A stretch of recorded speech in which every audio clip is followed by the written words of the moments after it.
Tignan niyo ang ginawa niya sa Milo guys. Binutas-butasan niya to gamit yung karayom at saka plinansya. Wow, pwede pala itong gawin sa Milo. So tara, gawin natin. Let's go!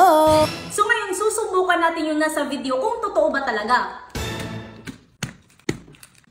Siyempre, meron din tayo plancha at karayom. Ang una natin gagawin, tusok-tusokin natin siya gamit tong karayom.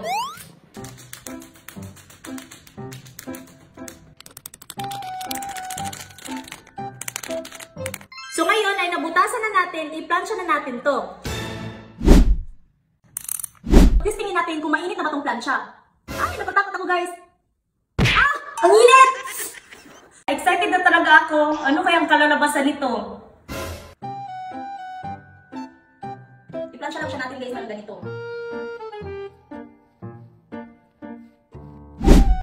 Okay na to. At ito na siya. Excited na talaga ako. Ito na talaga! Wow! Grabe guys, tumigas talaga siya. Parang yung nakita ko sa video. At ito na, ikakat ko na siya guys. Excited na talaga ako guys.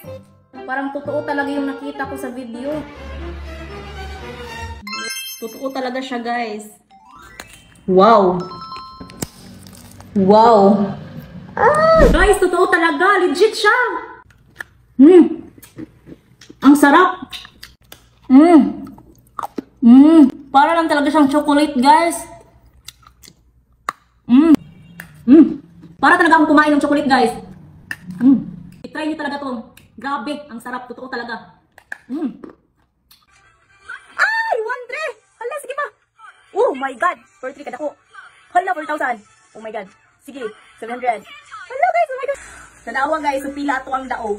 19,000. Diba? Dako kay tagdaog 19,000 sa usara na kaskater. Umauni ang PHL Best.